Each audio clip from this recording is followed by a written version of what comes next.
Good evening, everyone. And first of all, a very happy Diwali. You might be able to see behind me, we've got some lights and pretty flowers, decoration, just to prove it's Diwali.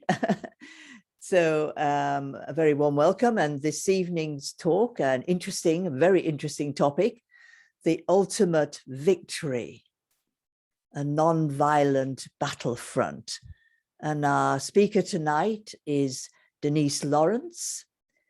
Denise is has been a student and teacher with the Brahma Kumaris for nearly 50 years. She's established and coordinated many, many BK centers all over the world. And she's also a popular writer and broadcaster. Sorry, just checking the vision here. She's a very popular writer and broadcaster. Sorry, just checking some technical thing. It's Denise. She's based in Germany, but she travels very, very widely, not wildly, maybe wildly as well. No, Denise, but widely. Lecturing, giving seminars and retreats on subjects related to spirituality, meditation, and interestingly, the convergence between spirituality and psychological inner work. So at the moment, she's speaking to us from San Francisco, and it's evening time here, but it's morning time there. So very warm welcome, Denise. Thank you very much. Thank you so much, Christine, and good evening to everyone. And this subject is kind of interesting, the ultimate victory. So what kind of victory are we talking about? It is said that there is the non-violent war. And so we do need to think about what sort of thing is that. And it's definitely an internal matter. Sukanya, the sound is fuzzy. So I hope you can hear me all right. So this internal war is a war within the mind, within the heart, and it is something that you have going on, not all the time, no doubt, but there is different types of internal conflicts which take place. And this is to do with the complications of consciousness. We are actually quite complex beings, and from a psychological point of view, the medical profession will look at you in a certain way, but from a spiritual point of view, we'll see it in a little bit different way. And we talk about the battle of the soul against different types of dark forces, negative energies. Karma is a very important aspect of this. And so let's take a look at the big picture and then narrow it down to the self. So in terms of the big picture, you have got humanity, all of humanity, which is dealing with the idea of negativity, the experience of negativity in daily life, and then also on the larger historical format.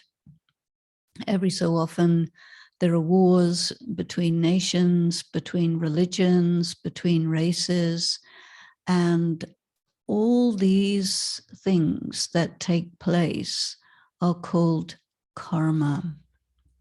So there is the idea of collective karma. So when you are part of a country which is engaged in a war against another country, then you're somehow implicated and it affects you. if it's a war of religions, then if you're part of one religion which is against another religion, you're implicated in that. If it's a race war, then whichever race you are in, you're part of that, you're implicated, and it creates karmic bondages and karmic debts. So any kind of man's inhumanity to man clocks up a debt and creates a shadow of negativity over the face of humanity in general and people in particular. And one of the things that you get in the world of entertainment is this stories about heroes who take up the banner of representing the force of good and taking down the force of evil. And this comes a lot in cartoons, in Hollywood movies, in mythologies, and all the things that talk about the story of heroics in humanity. It's all about this battle against the force of evil by some individual or small group of individuals.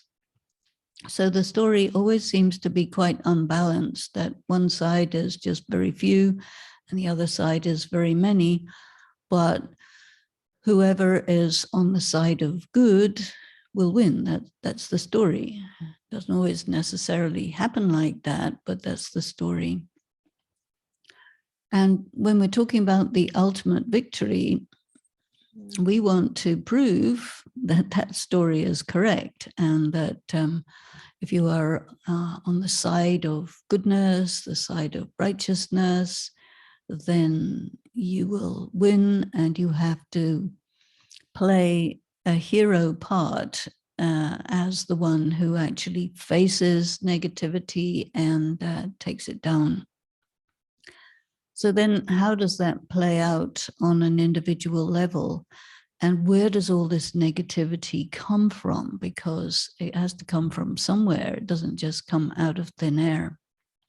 So when you study about spirituality and meditation, then you learn about all these things as they apply in terms of the collective, the humanity, the human story, and also on the level of the individual. So we are concerned about ourselves as individuals and about the different experiences that take place within. There are many days where you feel really down or depressed, or you may feel angry, antagonistic, everybody's against you, you're against everybody. That happens. You could be in a time when nothing goes right and nothing works out, and that can make you feel really rather unhappy, sad, and you also experience injustice, different types of injustice. And all of these things will take space in your mind and can bring you out of balance and also out of proportion. So, generally speaking, if somebody tells you something, you expect that they're telling it to you correctly, truthfully, accurately. But when a person is out of balance and their feelings are out of proportion from what's really going on, then they'll tell you the wrong story. And then later on you find out, oh, that was an exaggeration and you took it for real. But then you have to retract your response to it. And that's just the way it has to be, because, if somebody tells you something dramatic, it may be true or it may be false. And if you assume that it's false, then you may actually not do what you need to do in a situation like that. And if you assume that it's true, and it's actually false, then you put yourself in a position where people will say, oh, you got taken for a ride. So it's not so easy. But I think in general, it's probably a good policy to listen to the messages that are coming and try to check if it's for real or not. And I think sometimes it's a good idea to take it seriously. Now, when a very negative feeling comes into you,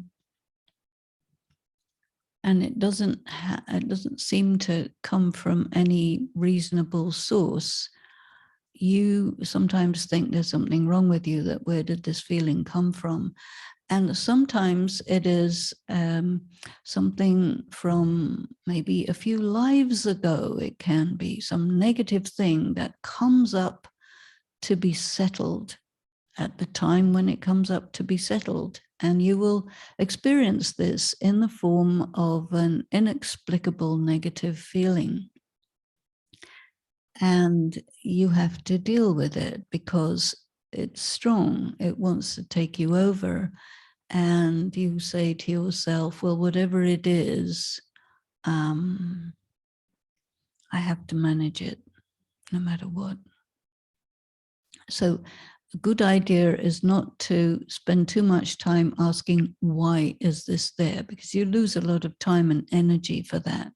So if something is there and you have a certain amount of spiritual education, it's quite reasonable and realistic to say to yourself, this is a karmic debt come up for settlement, and what I have to do is get through it, endure it, because it will pass. And this expression to give to yourself, it will pass, is really good, because then you don't waste time doing anything other than getting through it, because that is actually the right thing to do.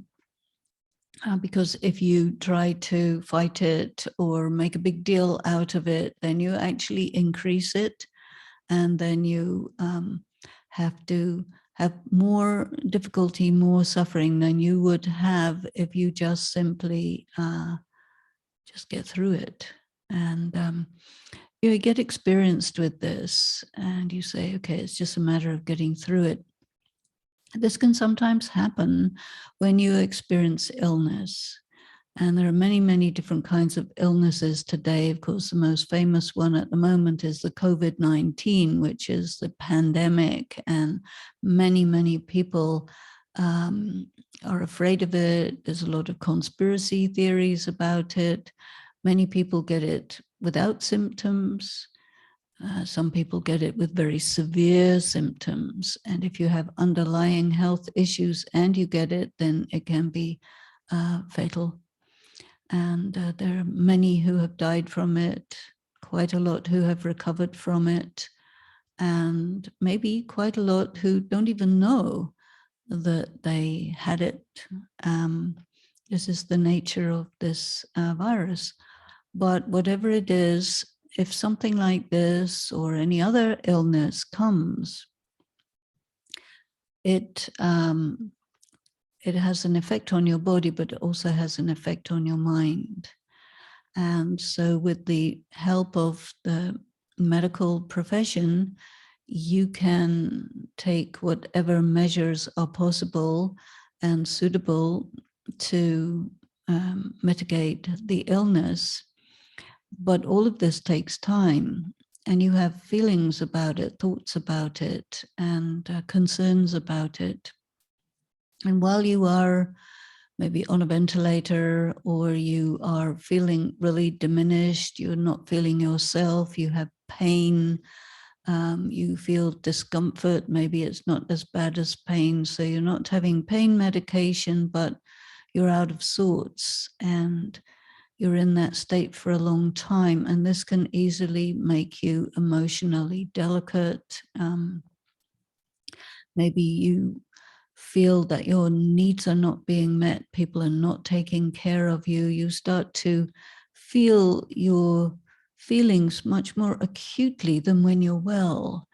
And so if you are a person who's a meditator since a long time, you would have accumulated spiritual power, which helps you at such times. And you're able to get through those periods, which can be very long, but without really breaking down or without it overwhelming you and getting the better of you. And this is what that inner war is about. And when you are a good warrior, a good spiritual warrior, I think one of the interesting signs of this is that you don't really engage with whatever is opposing you, but you work with it. Because when you engage with it and it becomes an adversarial relationship, the suffering, the discomfort will increase and intensify. But if you manage it in a different way, by working with it, by flexing with it, by allowing it to be there and enduring it and accommodating it, and managing it, it's able to, as it were, do its work undisturbed by your opposition to it. And then the karmic account is settled with the least possible disturbance. And you're also able to manage it without getting overwhelmed. So a person who prepares themselves for any eventuality by doing a spiritual practice is actually making a very good investment in case of difficulty that can come up anytime. And it does come up. Definitely it comes up. No one is exempt because every one of us has either done something against our conscience, or we have allowed someone else to violate us or get through or get in and damage us somehow or the other. And in both cases, it creates a karmic debt. And in both cases, there's a wound in the soul, and that will come up for settlement. It'll come up for healing and achieving this state of freedom from that unprocessed wound or negative action takes the form of inner suffering, hardship, disturbance, and dark time. And the most powerful way to manage it is by your power of endurance. And by power of endurance, I mean that you, your threshold of pain, your threshold of discomfort becomes quite high, and you're able to hold it for as long as it's there. You're able to bear it, and then it passes away. When we react, when we resist, when we start fighting against it, which is totally normal, totally natural, but it makes it worse. And so for a person to have that understanding as well as that inner power to not resist when all the things of your being say, we've got to fight against this. And actually that's not the best way to win. To win, you have to be a person with the idea that I am already victorious. Now, the present time that we're passing through seasonally is the time of the festival of Diwali, which is the festival of lights. And this is a symbolic festival from India, which describes what happens after the victory. And so before Diwali, there is the actual destruction of the forces of negativity. And before that, there are the 9 knights of the Shiv Shaktis. So this is actually very interesting, because the Shiv Shaktis are really the ultimate warrior. So these are women who have enormous power, and they are shown with lots of arms, and in their hands they have quite fearsome weapons, and their faces are very serene and smiling. And some of them, they are riding lions and tigers and pretty dangerous animals, but they seem to be quite comfortable on there. And then there are others who are trampling on animals and on demons and so on. So these goddesses are pretty fierce, and it's symbolic of this ultimate warrior that we're talking about today. And the ultimate warrior is the one who has all of these weapons, but not in the form of guns and swords and that sort of thing, but is a different kind of weaponry, and that is the weaponry of inner powers. So inner powers are what we call powers of yoga. So one of those powers is the power of accommodation, to accommodate difficulties, to accommodate pain, to accommodate mental anguish and distress. And there are other powers, and all of these powers are represented by these weapons. And if you look at the kind of weapons that the goddesses are holding, some of them are very obvious weapons like swords and a mace and a trident and something that you could definitely stick into somebody and draw blood. So they're clearly weapons, but there are other weapons. And one of them is a rosary. That's interesting that a necklace of beads could be a weapon. And then there's another one, which is a flower, a lotus flower. And there's another one, which is a shell. And so these interesting weapons. Another weapon is just a flame on the palm of the hand, just a flame. And so fire is definitely used in military weapons, but just a fire, just a flame by itself is not the same as an incendiary bomb, for example. So these weapons are very interesting in terms of their symbolic value. So a rosary, how could a rosary be a weapon? So a rosary is symbolic of how you use your mind to maintain a state of serenity and equilibrium when all around you, you're under threat, you're under attack, you are in pain. There is everything happening to pull you away from your inner stillness, your inner serenity. So the rosary represents this turning of the mind, and when something is really very focused, it's not still like a needle poking something. It's more like a drill, which is turning at high speed.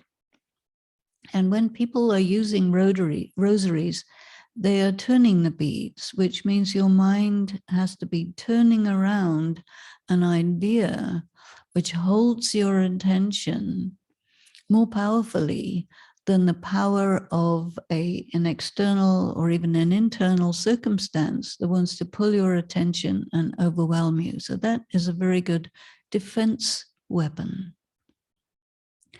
The other one, which is, I think, quite interesting, is the flower. And the lotus flower is really the symbol of being in it, but not part of it.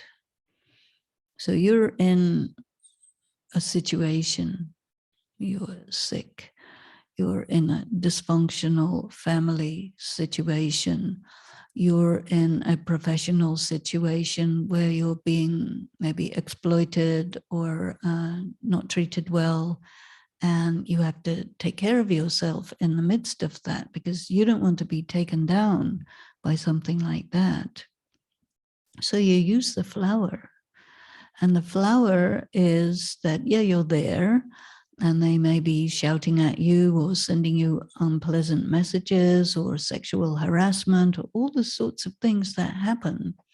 But you position yourself as a lotus. That means you are detached, so that most of these efforts of people who do this sort of thing to each other are efforts to take you down by getting to you emotionally and trying to get you into a fight that they will win because they're stronger or they're in a higher position, or they threaten you with firing you or denouncing you. Or many things, many games are played on those who are weaker or vulnerable.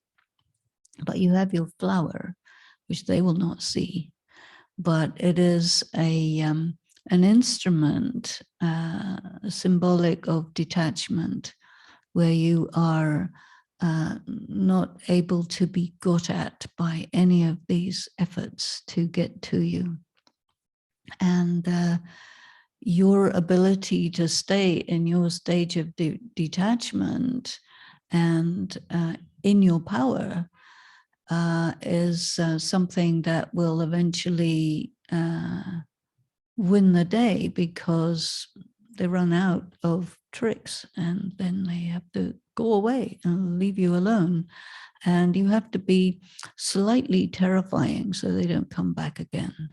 And you can do that with your eyes. The flame is a very interesting one. The warrior who has a flame is a person who can use their meditative capacity to focus on light and to actually transform themselves into a bright light. And sometimes this is just a very, very good thing, because then you become invisible, or they become really afraid of that light. But you haven't done anything violent, but you have sent a message which destabilizes your attacker. So this light is a very good weapon. But in order for you to develop skill in the use of these very subtle weapons, you have to understand them well, you have to know how to use them, and you also need a lot of opportunities to practice them. So there will be many circumstances where you find yourself in these kinds of situations.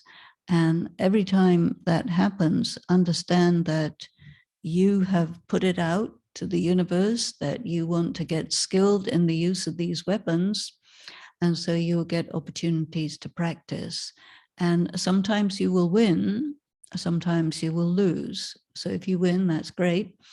If you lose, then you have to take a look at what happened. And it's like your perception functions like a camera, and you can memorize what happened.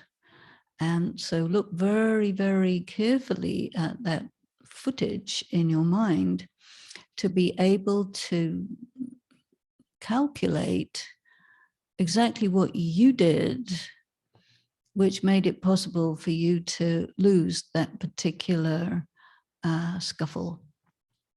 And then the next time it comes up, you will handle yourself differently. You will become more expert in the use of your weapon. And that is the only way that you can get skilled. You don't acquire skill by just thinking about it. You have to be in the situation and doing it. This is covering the clock, so I can't see what time it is. You have to move the light. Move this light. Move this light. Okay, so a little bit of technical stuff here. Okay, we're good. So a lot of it has to do with your sense of self.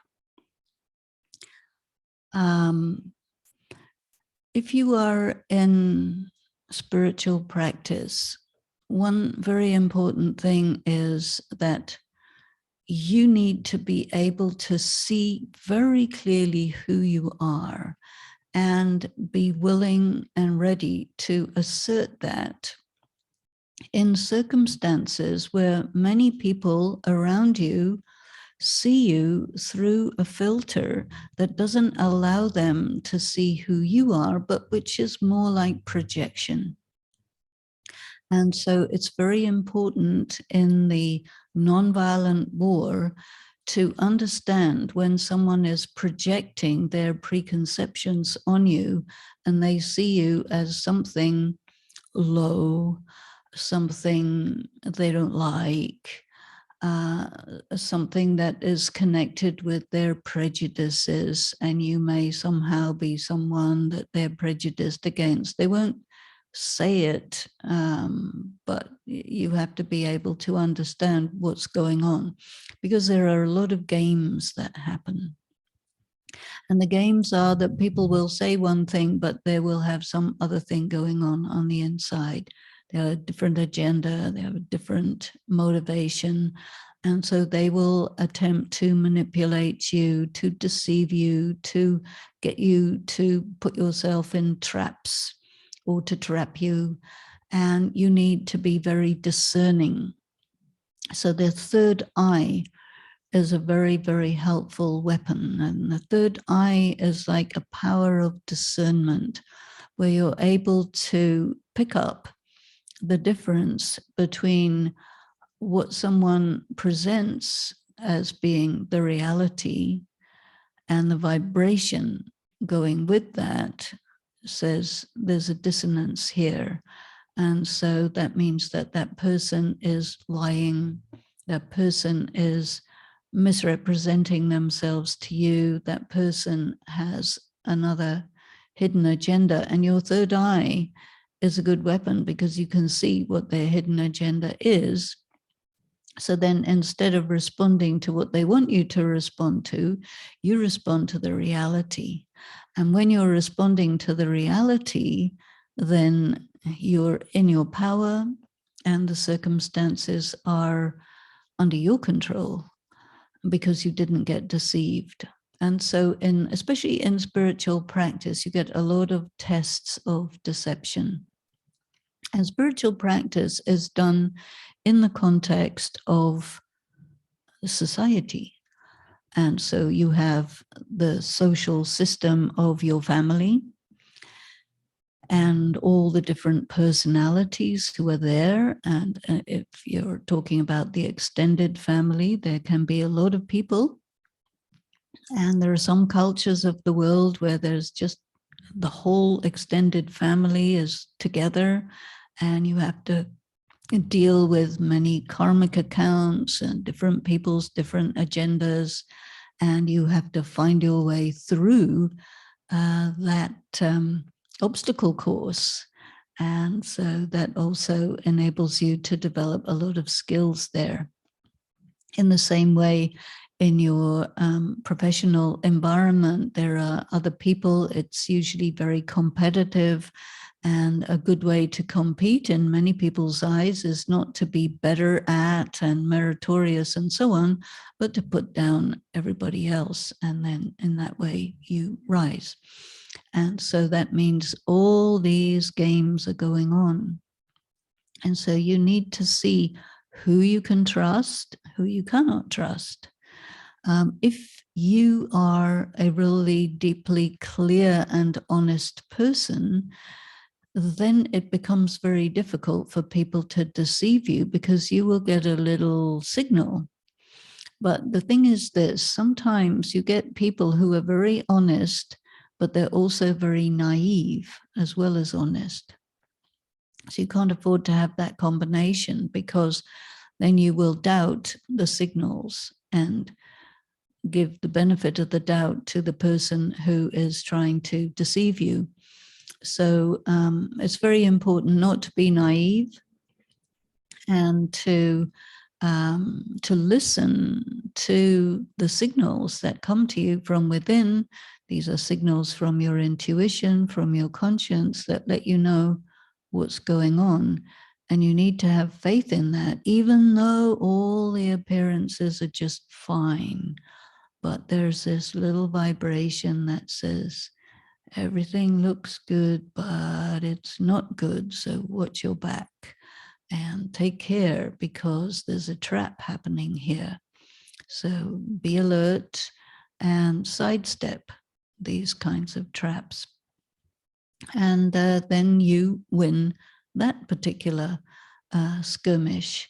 And I think that when you say to yourself, okay, yes, let me be someone who lives by high principles, who will not compromise your principles, but yet still you have to know how to compromise, because being rigid is not a good way to end up with the ultimate victory. So there are certain kinds of compromises that are needed, and the compromises are within a range, so that you remain true to yourself and you don't betray yourself. This is also a very important characteristic of the warrior who has the ultimate victory, is you do not betray. You have like a line or lines which cannot be crossed. And these are very clearly defined, and they're very helpful to have these lines that are connected with your principles by which you live. Because if someone wants to take you over or trap you or make you vulnerable or take advantage of vulnerability, that person will invariably try to get you to accept something that is not acceptable to you. And so when you find yourself in that situation, you have to be willing to not go there, and realize that they are going to mock you and ridicule you and so on, because you can be dealt with that way if you are sensitive to mockery and ridicule and all this. But it's all part of the game. And then you need to use your power of, this is me, this is what I will do, this is what I won't do. And if you don't like it, have a nice day. And that's it. And okay. Because you do not let yourself get caught up in, dependent on, impressed by, attracted by any of these things. But everyone has an Achilles heel. So an Achilles heel is where you're weak. And so if you're weak, you have a weakness, then circumstances will expose that weak part of you as often as possible, because then you will have to again and again and again work with that weakness. And so by working with that weakness, that changes from a real problem for you into something that actually becomes an opportunity, a strength. And there you use another power, and that is called the power of transformation. And I think that conjuring tricks are a good symbol for this, because you know, when you go to see a conjurer, he will turn a handkerchief into a rabbit or something like this. And this is that you take a situation, even if it and it includes your own weakness. You take that weakness and you turn it into a strength by this power of transformation. Or you take a circumstance which is really not good for you, but you turn it to your advantage. And for that, you have to be very creative and sharp and quick-witted.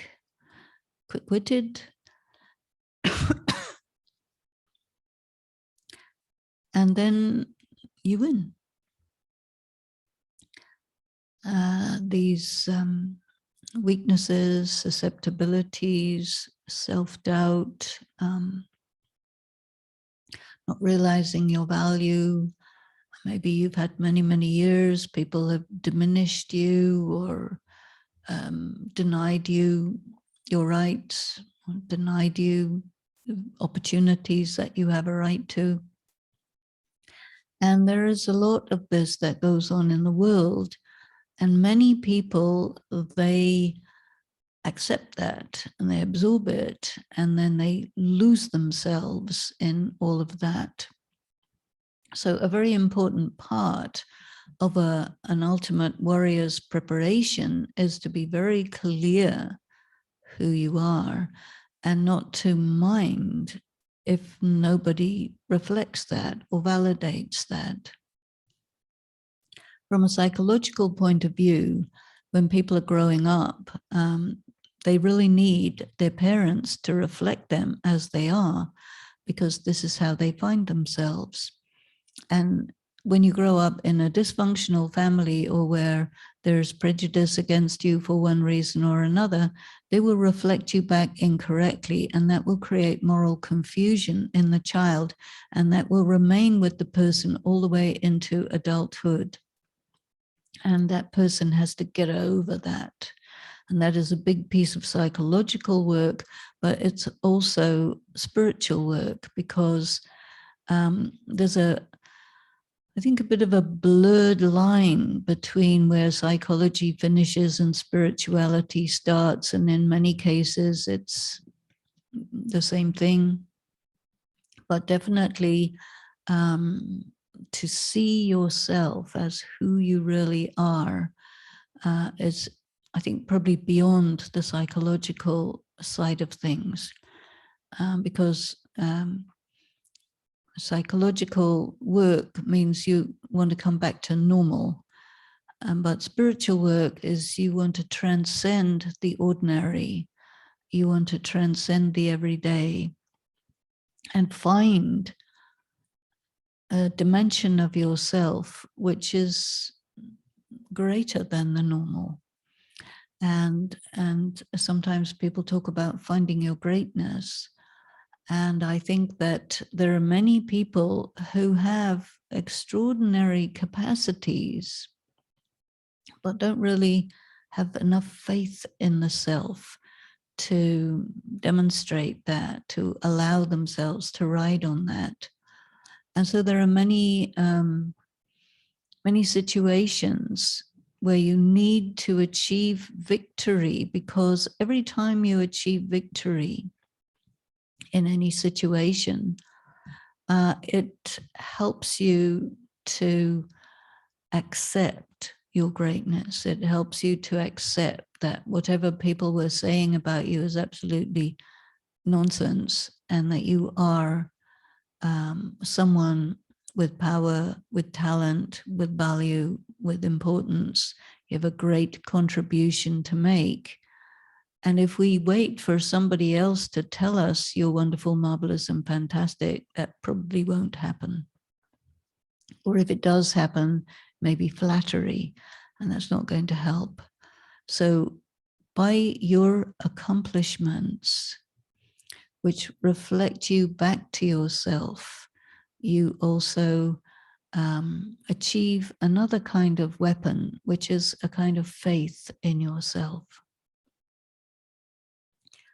For a person in spiritual practice, the relationship and connection with the divine is very important.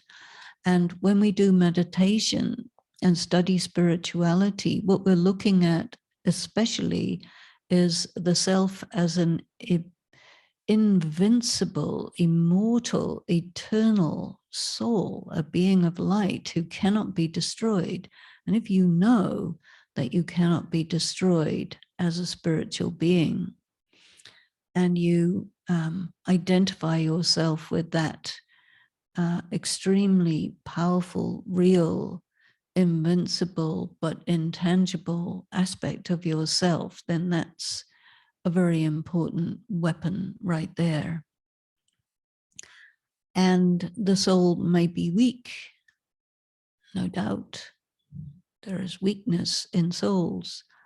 A soul may be damaged, corrupted, many things. But what is meditation for? Meditation is to restore the soul to its original pristine condition. And that's really wonderful, because sometimes people think that once they're damaged, that's it, you can't get undamaged. But because the soul is eternal and immortal, and it means it has to be repaired, because it can't just stay eternally out of order. No, any disorder, any disturbance, any damage that happens to the soul can be repaired. But how? Your doctor will not do that. Your mechanic will not do that. This is out of that range. The soul is non-material. The soul is spirit. The soul is the deepest part of yourself. And so in spiritual practice, it means the soul connects with the divine source. And that connection with the divine source has a lot of impact. And one thing it will do is it will repair any damage through vibrations. And vibrations are very interesting, because anything which is integral and intact has a certain vibration. And if it gets damaged, it has a different vibration. So you can actually restore it to its original condition by this resonance. So when you're in meditation, you're in the consciousness of yourself as a spiritual being, and you come in resonance with the divine power, and this alters your condition and brings you back to your original pristine state, which means all the damage gets repaired. And so you need to give time to this, because you can't repair all the damage just like in 5 minutes. No, it takes many days, and you do it a little bit at a time, and you intensify and heighten and make your connection and your ability to take that powerful influx of vibration and spiritual energy, and slowly you build it up, and you get to be one mighty force as time goes by. And this is the sign of the ultimate warrior, is that he doesn't have to do anything. He is victorious in advance of any fight, because any situation that comes to you, whether it's from the inside, whether it's a settlement of karma, or whether it's an attack from the outside or anything, you're skilled in all the different aspects of that non-violent war. And so you say, yeah, come, and you play with those oppositions, those shots, and it becomes like a sport, and you become like an expert swordsman, an expert at shooting and sending arrows and creating fire and becoming bright light and becoming independent, becoming free, becoming soft, becoming so fast nobody can find you, and just reflecting truth. And there you are, the ultimate warrior. And this is symbolized by these goddesses. So you have great power, but you don't need to display it. It's just there. And that is shown in your smiling face and your sweet eyes of the woman. Nobody thinks a woman is going to be a huge warrior, except there are examples. Joan of Arc, the Queen of Jassy.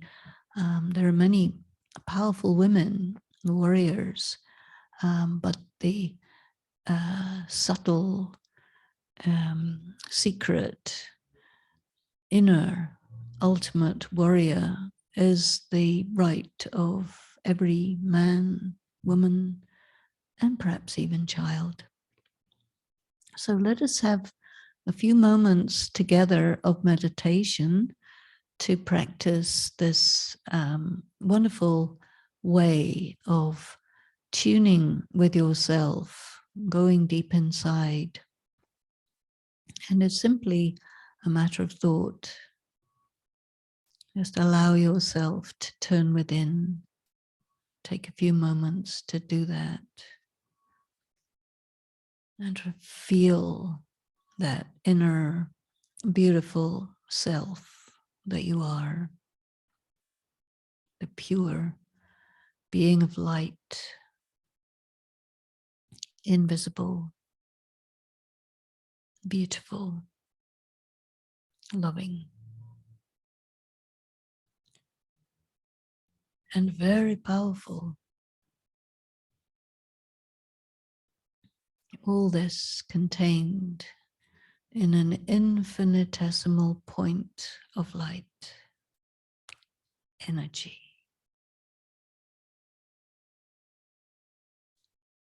And with your thought, turn your mind above and beyond, outside the world of matter. You go to a world of light on another level, another dimension. And make contact with the light that is there beyond.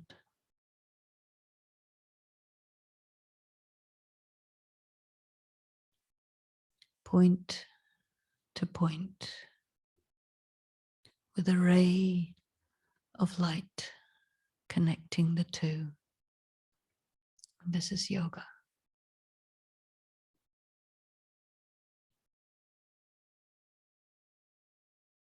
Be focused, still, light.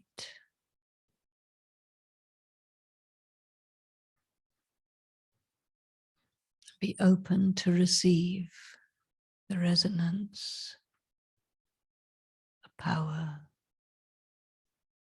the energy of the divine that is flowing towards you.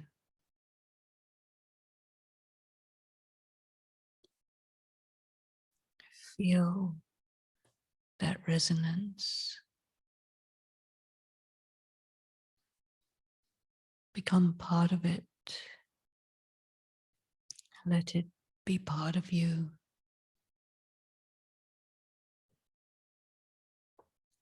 Feel your vibrations getting harmonized, purified.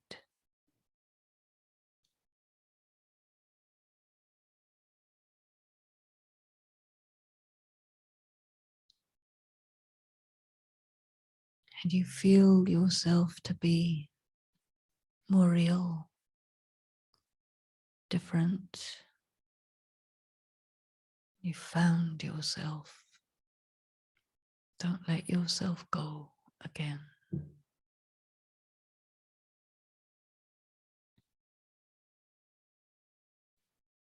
And then gently let yourself return back to the everyday world, but keeping contact with that resonance. This is a practice. Keep doing it. Thank you.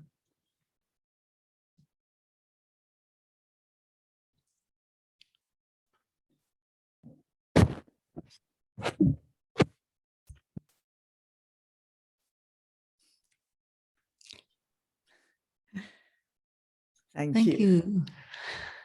Thank you, Denise.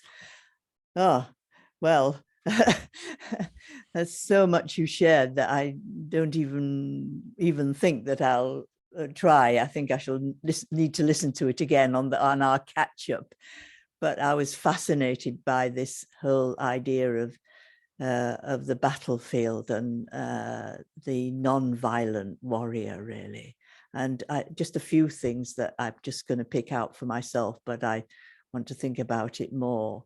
Such a sort of personal thing you gave to us, really, and real, because I'm sure everybody who's listening can recognize some of those situations that are always present here, you know, in the world today. And maybe we don't get all of them, fortunately, but definitely some of them. And you've given us such a strong idea of what's possible, really. I liked that early point of yours about don't engage with the opposition, but work with it, you know, manage it and work with it. So, you know, not run away from it, which might be another possibility. So I really liked that. And I liked, I'm just picking out a few things. So there's so many things, this whole thing about the weapons of because this festival has just passed, hasn't it, of the festival of the 9 goddesses and the Shaktis, or really the Shaktis, and these subtle weapons that they've got, not physical weapons, so much portrayed and so much a world full of physical weapons, but it's these subtle weapons that you've been speaking to us about that we need to develop and strengthen, really, and that are there possible for us, but until I think we begin some spiritual practice, we're not even aware that such things exist, really, and just live on the outside of life, really, being buffeted around all the time by this and that increasingly, really. So I like that a lot. And I like that idea of the power of transformation, this Achilles heel. I've often thought about the Achilles heel, such an odd expression, that the transformation from that weakness, transforming that weakness into the strength. I really like that. Do you think sometimes, I want to ask you a question, do you think that there's a relationship between a particular weakness and the strength that it can become, or is it a more general thing? No, I think it's really very specific because you have to do the work of transforming. So you need to understand exactly what the weakness is. And then you also need to see what's on the other side of the coin, which is the strength that is the other side of it. And if you can just bring yourself into the strength that is potentially contained in that weakness, then it's no longer a handicap. It's an extra strength. And I mean, people with disabilities do this. You know, somebody who doesn't have any hands and feet, they start painting with their teeth, with their mouth, you know, and they find a way around it, and it becomes a strength. So we can do that with, we have all our physical abilities, but we don't really realize that our inner weaknesses can also be like disabilities that we can turn around and change into great strengths. No, thank you for that. I've often been thinking about that lately, and that's a nice analogy with people who have severe disabilities, how extraordinarily able some, not all, can to turn that into, you know, be creative and turn that into a strength. I think that's, I really like that. Thanks very much. I've been wanting to ask you that for a bit, actually, because it's always interesting me that. And okay, I'm going to pick 2 more things out. I like this because I know that you're very interested in this, you know, convergence between the spiritual and the psychological. And I like that it's, you know, we don't want to come back to normal, though that might seem very attractive and certainly is at one aim, but actually to become extraordinary. And the extraordinary is who we really are, not just some idea, you know, that somebody might have about it, or in some story or film or something, but that's who I really am. And that closing points about that meditation is a restoration process, a restorative process. I really like that, because it gives such a good feeling that it's all there really, but it's all messed up and it's covered over, isn't it? Like a painting's covered over. And so with such care, it's a restorer will remove that outer layer with such care, so that then what's revealed is something extraordinary and beautiful. And then the role of the divine really, and empowering that for us. So just some of the things that I really liked and I'm going to think about. So thank you very much. And as always, there's a sort of what can I say, unusual and gritty power and real power in what you speak about, and something that's about real life, not some sort of mystical airy fairy stuff up there in the clouds really, but it's about, because that's what Raja Yoga is, isn't it? I think I've always loved that idea about Raja Yoga, and I'm so attracted to it and want to stay with it. It's about being in the middle of things really, but becoming powerful enough to transform everything really, and also help other people to transform. So thank you so much, Denise. My pleasure. Thank you, Christine. Thank you. Thank you. And just to tell everybody what the next week is.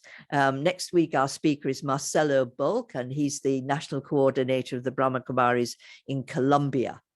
And he's going to be speaking on living a life full of love. And it's very much who he is, I think, and what he's like. And he chose that title really out of a few similar ones. So I think it'll be a very interesting and talk. And he's a very interesting character, also been studying and teaching meditation for a very long time. So thank you again. And good night, everybody, and hopefully see you next week. And happy Diwali for the rest of Diwali.